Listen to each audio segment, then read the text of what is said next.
Let's start. ये आपके सामने एक क्वेश्चन है जो आपको नोट्स प्रोवाइड किए गए हैं, उसमें क्वेश्चन दिया गया ये, और ये वेन हॉर्न की जो बुक है वहाँ से लिया गया है। फाइनेंशियल मैनेजमेंट की जो बुक वेन हॉर्न से रिलेटेड है वहाँ से लिया गया। तो फर्स्ट ऑफ ऑल क्वेश्चन की रीडिंग कर लेते हैं ताकि फिर हम उसको सॉल्व करें। केवट typewriter company and UF typewriters, ये दो देखें डिफरेंट कंपनीज हैं। क्यू एंड वाई इसे कह देते हैं। Incorporations are identical except for capital structures. Q has 50% debt and 50% equity financing, whereas Y has 20% debt and 80% equity financing. दोनों ही levered फॉर्म है, इसमें कोई शक नहीं, लेकिन एक में डेट की रेशो ज्यादा है और एक में डेट की रेशो कम है। All percentages are in the market value terms, और ये जो वैल्यूज दी गई हैं यानी 20% है या 50% है, ये सारे मार्केट टर्म्स में, मार्केट वैल्यू बेस पे। The borrowing rate for both companies is 13%, यानी ये जो cost of debt जिसे हम कहते हैं, and there is no tax, tax भी यहाँ पे नहीं है, no tax word, and capital markets are assumed to be perfect, यानी इसके अंदर तमाम इंफॉर्मेशन अवेलेबल होती है, चाहे वो इंडिविजुअल इन्वेस्टर है या वो कॉर्पोरेट फर्म्स है। The earnings of both companies are not expected to grow, and all earnings are paid out to the shareholders in the form of dividends. तो ये वही सारी assumptions हैं जो हम पहले भी डिस्कस कर चुके हैं और क्वेश्चंस के अंदर बता दी गई है। उसके बाद requirement A, if you own 2% of the common stock of Q, what is your dollar return if the company has net operating income of 360,000 and the overall capitalization rate of company यानी के नाट। Overall capitalization rate हम किसे कहते हैं? के नाट को, या जिसे हम वैक कहते हैं, is 18%। What is the implied equity capitalisation rate यानी के ई, ये हमने बताना है। ठीक है, तो ये दो हमारे पास इंफॉर्मेशन है कि के ई हमने फाइंड करना है, और बाकी दूसरा जो है what is your dollar return, आपका अमाउंट जो है रिटर्न है वो कितना है। ठीक है, तो इसके लिए देखें हमने कुछ फार्मूलाज पढ़े थे, मैं आपको थोड़ा सा रिकॉल करा दूं। इसमें से एक फार्मूला जो है ना हमने पढ़ा था वैल्यू ऑफ द फर्म का, EBIT डिवाइडेड बाय के नाट, और ये हमने कहा था कि EBIT क्या होगा बेसिकली, ये अब हमारे पास जितना भी अर्निंग्स होंगी वो डिविडेंड के तौर पर है, यानी नेट इनकम भी हम इसे कह देते हैं, और ये डिविडेंड के तौर पर भी आ जाएगा हमारे पास। ठीक है, तो ये हमने ये सारा कुछ हमने पढ़ा हुआ। अच्छा जी, अब अगर हम देखें यहाँ पे value of the firm find करें ताकि हमें फर्दर पता चले चीज़ों का, तो आप यहाँ पे देखते हैं जी 360,000, ये अगर आप यहाँ देखें नेट ऑपरेटिंग इनकम 360,000, तो ये नेट ऑपरेटिंग इनकम हमारी क्या है बेसिकली, EBIT है। ठीक है, ये अजम्पशंस की बेस पे हम बात करते हैं कि समटाइम्स ऐसे होता है कि जो हमारे नेट इनकम्स हैं वो EBIT होती हैं और डिविडेंड के तौर पर भी दे दिए जाते हैं, जैसे यहाँ पे अजम्पशंस बताई हुई भी है। लेकिन जो वैल्यू ऑफ द फर्म का फार्मूला है वो हमारे पास क्या था, ये एरिया था। आप अपने प्रीवियस स्टडीज में देखिएगा तो ये हमने फार्मूला पढ़ा हुआ है। के नाट मीन जो ओवरऑल कैपिटलाइजेशन रेट है, ये आप देख सकते हैं 18% है, 0.18, तो ये हमारे पास आंसर किया जाता है वैल्यू ऑफ द फर्म। जब हम value of the firm calculate करते हैं, इसको डिवाइड करते हैं, तो हमारे पास आंसर जो आ जाएगा, कैलकुलेट करते हैं तो 2 मिलियन, 20 लाख। ये क्या जी हमारे पास overall value of the firm है, जो किस कंपनी की है, क्यू कंपनी की। ये मैं मेंशन कर देता हूँ, value of the firm Q company. ठीक है, ये value of the firm again Q company जो जिसमें हमने इन्वेस्ट किया हुआ। अब फर्दर हम क्या करेंगे, यहाँ पे जब हमारे पास वैल्यू ऑफ द फर्म आ चुका हुआ है, Q is equal to 2 million, और वैल्यू ऑफ जो डेट है इसमें कितना है, 50%। राइट, देखें क्वेश्चन के अंदर हमें इंफॉर्मेशन है कि वैल्यू ऑफ द डेट जो है वो क्या है, 50%, और 50% क्या है, इक्विटी है। इस वैल्यू ऑफ द फर्म में इसका मतलब क्या है, अगर इस अमाउंट का हम 50% ले लें 10 लाख यानी, तो वो क्या हो जाएगा हमारा वैल्यू ऑफ डेट। ये हम यहाँ से माइनस कर देते हैं, तो हमारा आंसर क्या आ जाएगा, वैल्यू ऑफ इक्विटी जो क्यू कंपनी की होगी, दैट इज 1 मिलियन। तो ये है जी हमारे पास वैल्यू ऑफ इक्विटी। ठीक, अच्छा जी, अब हम यहाँ पे इस क्वेश्चन को थोड़ा सा फर्दर सॉल्व करते हैं। जो हमने अर्निंग की तरफ क्योंकि जाना है, जो रिक्वायरमेंट में पूछा गया है वो था हमारे पास what is dollar return, what is dollar return, जो कि अगर आप इन्वेस्टर हैं उस कंपनी के 2%। ठीक है, अब आप जरा गौर से देखें हम इसको क्या कैसे कैलकुलेट करते हैं। Earning before interest and tax, तो क्यू कंपनी की जो अर्निंग्स हमें बता दी गई हैं वो है हमारे पास 360,000। अब इसमें से अगर हम इंटरेस्ट माइनस कर दें, अब इंटरेस्ट कैसे माइनस करेंगे, वैल्यू ऑफ डेट हमने कैलकुलेट किया अभी, दैट इज 1 मिलियन, और जो इंटरेस्ट का रेट है वो हमारे पास कितना है, कॉस्ट ऑफ डेट 13%। यहाँ पर आप देख सकते हैं कॉस्ट ऑफ डेट इज 13%। जब आप ये कैलकुलेट करते हैं तो ये हमारे पास आंसर आ जाता है 1,30,000। अब आप इंटरेस्ट माइनस कर देते हैं तो आपके पास क्या आंसर आ जाता है, earning before tax 2,30,000।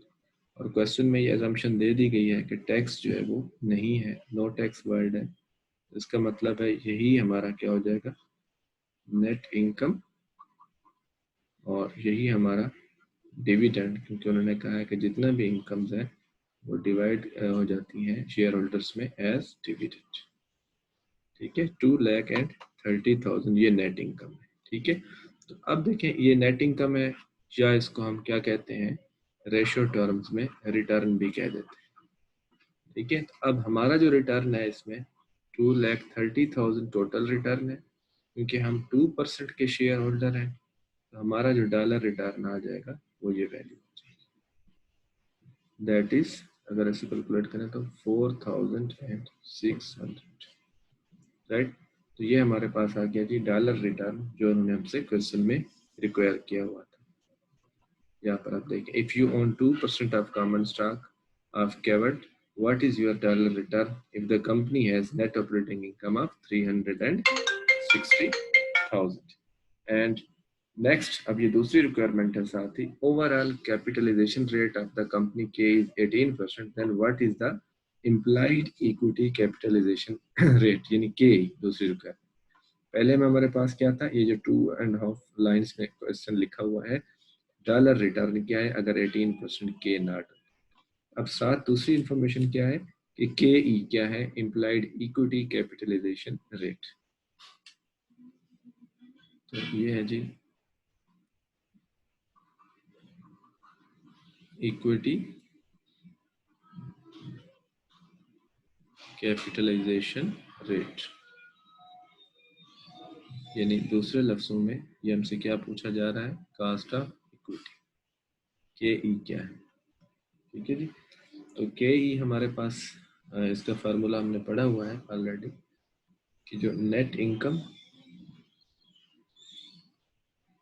and which is also equal to dividend and divided by value of equity, ये हमारे पास आंसर आ जाता है के ई। और जनरली हमने ये फार्मूला पढ़ा हुआ है के ई को फाइंड करने का, dividend over value of equity. ठीक है, तो इसी चीज़ को मैंने यहाँ पे मेंशन किया हुआ है। अब जो हमारे पास नेट इनकम है या डिविडेंड है वो है 230,000, एंड वैल्यू ऑफ इक्विटी जो है ये हमने अभी ऊपर फाइंड की थी, ये सारी जो हमने पहले वर्किंग की है, value of equity is 1 million.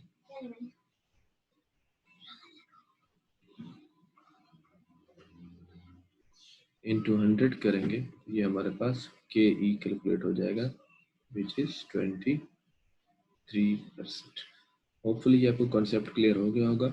Question कोई इतना मुश्किल नहीं है, लेकिन कंफ्यूजिंग इस वजह से होता है क्योंकि जो मिक्स हो जाती हैं चीज़ें, इस चीज़ का अपने ख्याल करना है। फार्मूलाज भी वही हैं जो हम पहले रूटीन में हम पढ़ के आ रहे हैं, ठीक है। तो जस्ट उसका फॉर्मेशन आपको आना चाहिए, इंफॉर्मेशन को कलेक्ट करना और उसका जो एक्सट्रैक्ट है वो बनाना कि भाई किस तरीके से ये सारी चीज़ें सॉल्व, ठीक है। तो ये आपके पास जो बेसिकली रिक्वायरमेंट ए है वो अब सॉल्व हो चुकी है, ठीक है। अब हम आते हैं रिक्वायरमेंट बी की तरफ। Y has the same net operating income, यानी वही जो 360,000 है।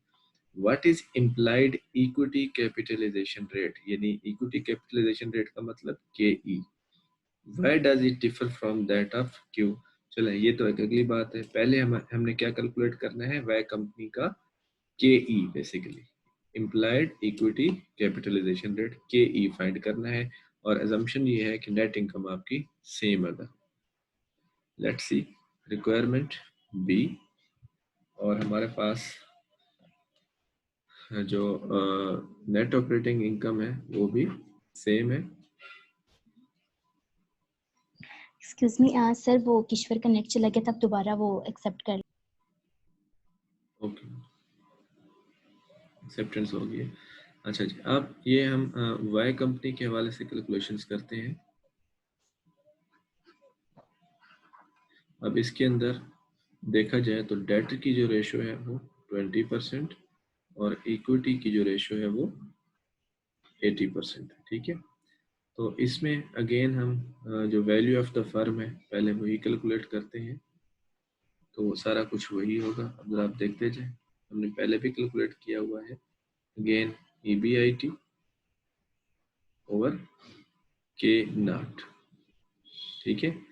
तो ये जी हमारे पास 3,60,000 एंड के नॉट इज 18%, ये हमने अभी ऊपर पढ़ा है। Again value of the firm जो है वो क्या आ जाएगी हमारे पास, 2 मिलियन, राइट। ये वैल्यू ऑफ द फर्म है। अब इसमें से अगर वैल्यू ऑफ द डेट हम माइनस कर दें वाई कंपनी का, तो वैल्यू ऑफ द डेट क्या है हमारे पास, देखें 20% है। तो इस 2 मिलियन में से 20% हम माइनस कर दें तो हमारे पास वैल्यू ऑफ इक्विटी आ जाएगी। अगर ये हम 20% कैलकुलेट करें तो ये बन जाता है 400,000। इसका मतलब है अगर हम ये वैल्यू टोटल में से देखो वैल्यू ऑफ डेट निकाल दें तो आंसर क्या आ जाएगा, वैल्यू ऑफ इक्विटी किस कंपनी का है, फर्म का, वाई कंपनी, जो कि 16 लाख यानी 1600,000 हो जाएगा। एक चीज हमने ये कंफर्म कर ली। अब उन्होंने हमें अगेन ये कहा है, इसको मैं यहाँ पे अब सॉल्व कर रहा हूँ, कि हमारे पास जो earning before interest and tax है वो कितना है, 360,000, और इसमें जो इंटरेस्ट है, अब इंटरेस्ट कितना हो जाएगा, क्योंकि टोटल लोन 4 लाख है, इसका 13% इंटरेस्ट, ठीक है। ये बन जाएगा 52,000। ये हम यहाँ से माइनस करते हैं, तो अर्निंग बिफोर टैक्स, ठीक है, और बिफोर टैक्स भी हो जाएंगे, टैक्स 0 है, तो ये नेट इनकम भी हमारी यही हो जाएगी, ठीक है। तो ये है जी हमारे पास 308,000, और यही नेट इनकम क्या हो जाएगा, डिविडेंड के तौर पर भी दिया जाता है, ठीक है। अब क्वेश्चन की रिक्वायरमेंट क्या थी, ये जो सारी हमने वर्किंग की है ये बेसिकली किस काम की देखी है, to calculate cost of equity. तो कॉस्ट ऑफ इक्विटी के लिए अगेन हमारे पास जो फार्मूला है, नेट इनकम या जिसे हम डिविडेंड भी कहते हैं ओवर वैल्यू ऑफ इक्विटी। देखिए ये हमारे पास 308,000 और वैल्यू ऑफ इक्विटी हमने कैलकुलेट की है वो है हमारे पास 1600,000 एंड इनटू 100, ताकि ये परसेंटेज में हमारे पास आंसर आ जाए। जब आप इसे कैलकुलेट करते हैं तो ये हमारे पास आंसर बन जाता है ऑलमोस्ट 19.25%, 19.25%। ठीक है जी। तो ये है जी हमारे पास बेसिकली कास्ट ऑफ इक्विटी जो उन्होंने हमसे क्वेश्चन में पूछी हुई थी दूसरी फॉर्म की। देखें, Y has the same net operating income as covered. What is the implied equity capitalization rate of Y? उसके बाद हमसे पूछा गया why does it differ from that of Q? क्योंकि जो Q कंपनी का हमने वैल्यू ऑफ इक्विटी या कास्ट ऑफ इक्विटी कैलकुलेट की है, तो ये थी हमारे पास देखें 23%। अब चलें इस बात पे हम आ जाते हैं। ये मैं इसको इधर बना लेता हूँ। Q कंपनी की जो कास्ट ऑफ इक्विटी है वो है 23%, और जो Y कंपनी है उसकी जो कास्ट ऑफ इक्विटी है वो है 19.25%। ठीक है, ये रिक्वायरमेंट बी का पार्ट 2 है। अब वो कहते हैं कि ये डिफरेंस जो है इनमें क्यों है, ये डिफरेंट क्यों? तो इस बात को अपने जरा गौर से समझना है। देखें, ये हमने एक जो डायग्राम बनाया था, अगेन मैं वही बात कर रहा हूँ, जिसमें हमने कहा था कि के D at each level same रहेगा। ठीक है, और जो कास्ट ऑफ इक्विटी है के डी के बढ़ने की, अब जरा ये गौर से देखें, के डी के बढ़ने की वजह से कास्ट ऑफ इक्विटी क्या होगा, बढ़ेगा। तो जो वैक है, weighted average cost of capital, वो सेम रहेगा, के नॉट चेंज नहीं होगा, चाहे हमारे पास जो भी लेवल ऑफ डेट हो। ठीक है, लेकिन अब ये एक चीज यहाँ पे देखें कि जैसे जैसे जैसे जैसे हम अपने पास कास्ट ऑफ डेट यानी डेट को अपने फॉर्म में यूज करते हैं, ठीक है, बल्कि पहले एक ये बात बता दूं कि जो डेट है इसकी जो कास्ट है के डी, ये बेसिकली एक एजम्पशन हम यहाँ पे यूज करते हैं कि ये चीप होता है, यानी जो कास्ट ऑफ डेट है वो क्या है, कम होती है, जो लोन है वो हमें सस्ता मिलता है। ठीक है, डेट जो है ये क्या है, सस्ता है, चीप है, यानी as compare to cost of equity, जो इक्विटी वालों का रेट होता है डिविडेंड का, वो नॉर्मली महंगा होता है। ठीक है, अच्छा अब देखें, जैसे हम अपनी फर्म के अंदर डेट यूज करेंगे तो उससे क्या होगा, वैल्यू ऑफ द फर्म क्या हो जाएगी, इंक्रीज हो जाएगी। अब बात जो कहने की है वो क्या है कि जैसे जैसे डेट हमारी फर्म के अंदर बढ़ता जाएगा तो वैल्यू ऑफ द फर्म भी बढ़ती जाएगी। ठीक है, एक एजम्पशन है। और उसके बाद लेकिन हम ये कहते हैं कि जैसे जैसे हमारे पास कास्ट ऑफ इक्विटी उसके साथ कंपेयर करेंगे तो क्या होगा, उसका ऑफसेट होता जाएगा, value of the firm decrease होती जाएगी, यानी जो हमें बेनिफिट मिलना था डेट की यूटिलाइजेशन से, वो बेनिफिट क्या करता है, value of the firm increase कर देता है। लेकिन जैसे ही कास्ट ऑफ इक्विटी उसके साथ इंक्रीज होती है तो वैल्यू ऑफ द फर्म क्या हो जाती है, उतना ही जो बेनिफिट वहां से मिलना था तो वो डिक्रीज हो जाती है। ठीक है, अब इसका मतलब है कि जो ओवरऑल रिटर्न है वो हमारा क्या होता है, वो कम हो जाता है और हमें कोई उसका खास फायदा नहीं होता। अब यहाँ पर भी यही है कि ये जो दो डिफरेंस आ रहे हैं 19.25 का, तो वो क्या है बेसिकली कि डेट को यूटिलाइज ना करने का, यानी डेट को यूटिलाइज कम करने की वजह से। ठीक है, यानी इसको मैं अगर लिखना चाहूँ तो देखें जरा लिखता हूँ ताकि आपको ये बात समझ आ जाए।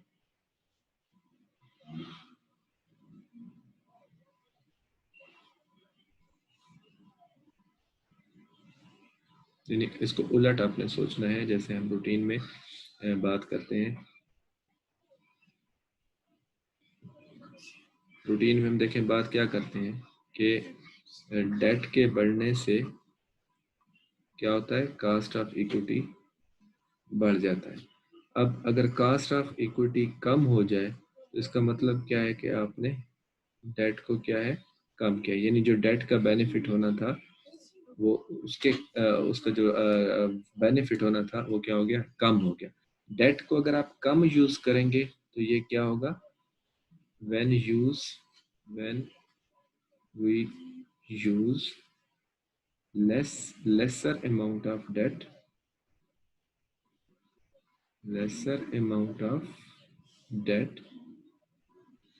तो उससे क्या होगा, हम डिसएडवांटेज में होंगे, क्योंकि डेट यूज करने से हमें एडवांटेज होता है। ठीक है, तो उससे क्या होगा, KE की वैल्यू भी डिक्रीज हो जाएगी। देखिए हम यही बात करते हैं ना कि कास्ट ऑफ डेट यानी ये जो डेट इक्विटी रेशियो है, अगर हम बढ़ाते जाएंगे तो KE क्या होगा, बढ़ता जाएगा। ठीक है, अब इसी तरीके से अगर डेट को कम करते जाएंगे तो कास्ट ऑफ इक्विटी भी वापस पीछे यानी कम होता जाएगा। तो यानी वो जो हमारे पास उसका बेनिफिट होना था वो हमें नहीं अचीव होगा। ठीक है, तो ये जैसे यानी एडवांटेज हमारा अब समराइज कर रहा हूँ अपनी बात को, जरा देखिएगा। जैसे हमारा एडवांटेज ऑफसेट हो जाता है कि डेट का जो एडवांटेज है KE के बढ़ने से ऑफसेट हो जाता है, बेनिफिट नहीं मिलता। तो इसी तरीके से डेट को ना यूज करने से जो डिसएडवांटेज है, ठीक है, वो ऑफसेट हो जाएगा कास्ट ऑफ इक्विटी के कम होने से। यानी बात वही है, सिर्फ वर्डिंग चेंज है। कास्ट ऑफ डेट, ठीक है, अगर हम डेट यूज नहीं करेंगे या कम यूज करेंगे तो उसका जो डिसएडवांटेज होगा वो ऑफसेट हो जाएगा किसके साथ, KE के कम होने से। क्योंकि अगर हमें यहाँ एडवांटेज नहीं मिल रहा तो कास्ट ऑफ इक्विटी भी तो हमारी कम हो गई है वही पोजीशन ऑफसेट वाली।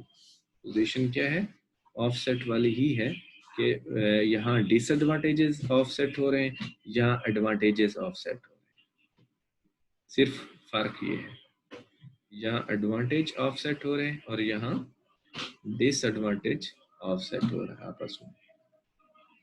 कि डेट यूज नहीं कर रहे तो एडवांटेज नहीं हो रहा, तो नहीं हो रहा तो कास्ट ऑफ इक्विटी जो हमें एक डिसएडवांटेज था वो भी क्या हो गया, कम हो गया। ठीक है, तो ये आपस में क्या हो गए, ऑफसेट हो गए।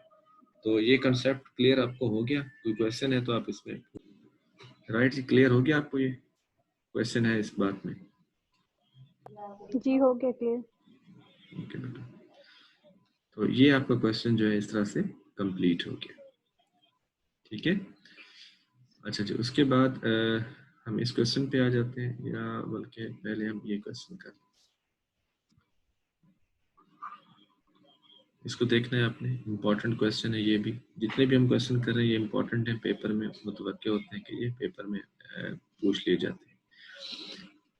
GC ट्रॉफल्स इनकॉर्पोरेशन, मैं इसका एब्रीवेशन यूज करूँ, GC ट्रॉफल्स इनकॉर्पोरेशन, यानी मैं इसको G और C बुला लूंगा। GC incorporation has 1 million in earnings before interest and taxes, यानी EBIT जो है वो 1 million है। Currently it is all equity financed, यानी 100% शेयर्स जो है वो यूज किए गए हैं, डेट नहीं है। It may issue $3 million in perpetual debt at 15% interest in order to repurchase stock। अब अगेन रीपरचेज का मतलब क्या है कि वो जो हमने एजम्पशन पढ़ी थी कि टोटल एसेट्स चेंज नहीं होंगे, उनका मिक्स चेंज हो जाता है। thereby recapitalizing the corporation। Recapitalisation या रिकैपिटलाइज का मतलब ये होता है कि उनका जो फाइनेंसिंग का पोर्शन है, कम्बिनेशन है, वो चेंज हो जाता है। और there are no personal taxes नहीं है। रिक्वायरमेंट है, if the corporate tax rate is 40%, what is the income available to all security holders if the company remains all equity financed। आगे, if it is recapitalized, यानी अगर mixture change हो जाए तो तब भी जो है वो income available to security holders क्या हो, दोनों सूरत। तो हम ये यहाँ पे दोनों चीजें बना लेते हैं। पहले नंबर पे क्या है, अगर ये ऑल इक्विटी फर्म रहे तो earning available to stock holders क्या होंगी, और अगर ये डेट प्लस इक्विटी में आ जाए तो फिर earning available to common stock holders क्या होंगे। ठीक है, अब हमारे पास करंट टाइम में जो earning before interest and tax है, ठीक है, तो वो अगर आप यहाँ देखें तो 1 मिलियन, यानी हमारे पास $10 लाख जो है वो अर्निंग्स है दोनों जगहों पे। पहले मैं एक चीज कंप्लीट कर लेता हूँ। अब जो ऑल इक्विटी है तो इसमें इंटरेस्ट नहीं होगा, तो अर्निंग बिफोर टैक्स हमारे पास 1 मिलियन रहेंगी। उसके बाद टैक्स की परसेंटेज उन्होंने यहाँ पे कॉर्पोरेट जो टैक्स है वो बता दिया गया है, क्योंकि ये फर्म का हम कैलकुलेट कर रहे हैं, दैट इज 40%। इसका मतलब है यहाँ 4 लाख जो है वो क्या होंगे, टैक्सेस होंगे, और जो रिमेनिंग अमाउंट है वो क्या कहलाएगी, नेट इनकम, और वो हो जाएगी हमारे पास 6 लाख। और एजम्पशंस क्योंकि हम पहले से यूज करते आ रहे हैं, नेट इनकम जो होगी ये सारी की सारी डिस्ट्रीब्यूट हो जाएगी to share holders as dividend. तो ये जो उन्होंने पूछा है what is the income available to security holders, तो ऑल इक्विटी अगर फर्म होगी तो ये 6 लाख उनको डिस्ट्रीब्यूट हो जाएगा। अब यहाँ पे देखते हैं तो डेट की जो अमाउंट है वो कितना है, 3 मिलियन है, और रेट कितना है, 15% है। इसका मतलब है जो इंटरेस्ट होगा वो 3 मिलियन यानी 30 लाख और इसका 15%। ठीक है, वो यहाँ तो नहीं होगा लेकिन अब यहाँ पे हो जाए। ठीक है, जब आप इसे कैलकुलेट करते हैं तो ये बन जाता है 4,50,000। बेसिकली ये क्या लिखा गया है कि जो डेट होल्डर्स है उनको 4,50,000 इंटरेस्ट पे हो जाएगा। जो रिमेनिंग अमाउंट है वो हो जाएगी 5,50,000। इस पे टैक्स लगेगा 40%, वो बनता है 2,20,000। माइनस करेंगे, अब रिमेनिंग जो इनकम है वो है हमारे पास 3,30,000। तो ये किसको मिलेगी, जो स्टॉक होल्डर्स होंगे उनको मिलेगी एज डिविडेंड, यानी ये हमारी वो नेट इनकम हो गई जो स्टॉक होल्डर्स को मिलेगी।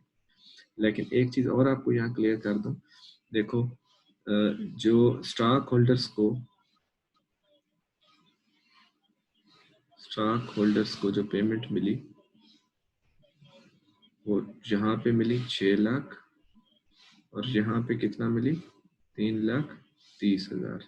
लेकिन यहाँ पे जो डेट होल्डर्स हैं उनको पेमेंट मिली 4,50,000 यानी जो इंटरेस्ट मिला। तो अगर टोटल करें तो यहाँ पे बनता है कितना, 7,80,000। जो हमने फाइनेंसर्स जो थे हमारे फंड प्रोवाइड करने वाले थे, प्रोवाइडर्स थे, उनको ये टोटल मिला। लेकिन यहाँ पे जो फंड प्रोवाइड करने वाले थे सिर्फ स्टॉक होल्डर्स थे, तो उनको सिर्फ कितना मिला, 6 लाख मिला। तो हम यहाँ पे वही बात एज्यूम कर रहे हैं कि जब हम अपने बिजनेस में डेट यूज करते हैं तो उससे हमें बेनिफिट मिलता है। तो ये आपकी रिक्वायरमेंट 1 थी बेसिकली। जो 1 रिक्वायरमेंट थी वो यहाँ तक थी। ये मैंने आपको फर्दर समझाने के लिए किया कि कितना स्टॉक होल्डर्स को मिलेगा ऑल इक्विटी फर्म में और कितना जब डेट प्लस इक्विटी। ओके, अब B, what is the present value of debt tax shield benefits. ठीक है, तो requirement B, present value of debt tax shield. तो याद करें हमने ये एक फार्मूला पढ़ा था, corporate tax into rate into B, ये डेट और डिवाइडेड बाय रेट, इसका मतलब है प्रेजेंट वैल्यू कैलकुलेट करना, ये फार्मूला है। लेकिन इसमें क्या है कि आर क्योंकि कट जाता है आर से, तो हमारे पास present value of tax shield है, तो सिंपली ये बन जाता है। ठीक है, ये मैं फार्मूला बार बार इसलिए लिखता हूँ ताकि आपको रिकॉल हो जाए। अब टैक्स रेट है हमारे पास 40% और जो डेट की अमाउंट है वो हमारे पास कितना है, जब हमारे पास डेट यूज किया गया है वो है, यानी ये मैं मल्टीप्लाई डाल देता हूँ, 3 मिलियन यानी 30 लाख। तो इसका मतलब हमें जो present value of debt tax shield है वो कितना मिल रहा है, बेसिकली 12 लाख डॉलर्स। ये है present value of debt tax shield. ठीक है, ये हमने चीजें पहले पढ़ी हुई। उसके बाद सी है, the equity capitalisation rate of the company's common stock is 20%, यानी के ई क्या है, 20%, while it remains all equity, यानी जब ये ऑल इक्विटी होती है तो ऑल इक्विटी में के ई भी वही होता है, के नॉट भी वही होता है, ये भी ध्यान में रखिएगा। What is the value of the firm if it remains all equity finance, what is the firm's value if it is recapitalized, यानी जब ऑल इक्विटी फर्म होगी तो इसका मतलब क्या होगा कि वो अनलिवर्ड फर्म है। Value of the firm when all equity financed, ठीक है, means value of the firm जो कि अनलिवर्ड फर्म होगी उस वक्त हमारी वैल्यू ऑफ द फर्म क्या होगी। ठीक है, तो इसमें हमने ये पढ़ा हुआ है, ये मैं अभी लिख रहा हूँ, EBIT, ठीक है, इंटू 1 माइनस टैक्स और डिवाइडेड बाय के नॉट। अब देखें EBIT हमारे पास कितना था यहाँ पे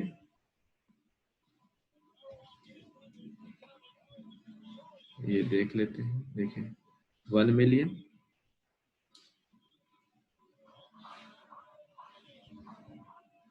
और 1 माइनस टी यानी 1 माइनस 0.40 और के नाट हमारे पास क्या है ये मैं उन्होंने बता दिया है, दैट इज 20%, 0.20। ये यहाँ पर के नाट या के ई एक ही बात हो गई। अच्छा जी, अब ये जो 0.60 रिमेनिंग होगा जब उसे 1 मिलियन से मल्टीप्लाई करेंगे तो ये बन जाएगा हमारे पास 6 लाख। 0.20 पे डिवाइड करेंगे तो value of the firm unlevered जो है हमारे पास कैलकुलेट हो जाएगी। डिवाइड करते हैं तो ये बन जाता है जी हमारे पास $30 लाख। ठीक है, तो ये हमारे पास बेसिकली क्या बन गया, value of the firm unlevered जब वो ऑल इक्विटी थी। ठीक है, और फिर उन्होंने पूछा अगर वो रिकैपिटलाइज कर दे यानी डेट शामिल कर दे तो फिर क्या होगा, यानी वैल्यू ऑफ द फर्म जब ये लिवर्ड हो जाए, यानी क्या करे, डेट प्लस इक्विटी हो तो फिर क्या होगा। ये हमने पढ़ा हुआ है कि when value of the firm levered के वैल्यूएशन करेंगे तो हमारे पास क्या होगा, value of the firm unlevered plus present value of debt tax shield, that is 3 million plus जो टैक्स शील्ड है ये हमने ऊपर कैलकुलेट की हुई है, यहाँ पर देखिए 12 lakh.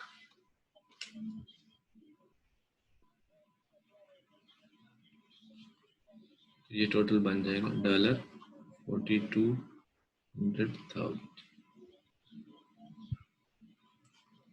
That is the answer of final answer of the question कि हमारे पास जो जो उन्होंने हमसे चीज़ें पूछी थी हमने कैलकुलेट कर ली, ए बी सी। तो आज के हमारे लेक्चर में ये 2 क्वेश्चन है जो मैंने आपको कराए हैं, तो इनको अपने दोबारा प्रैक्टिस करना है। इंपॉर्टेंट क्वेश्चन है, कोई भी क्वेश्चन किसी वे से आपसे पूछा जा सकता है, तो आप अपने आप को तैयार रखें। ठीक है, तो आज का हमारा लेक्चर यहाँ पे एंड हो रहा है। तो क्वेश्चन है तो फर्दर आप फिर पूछ सकते हैं।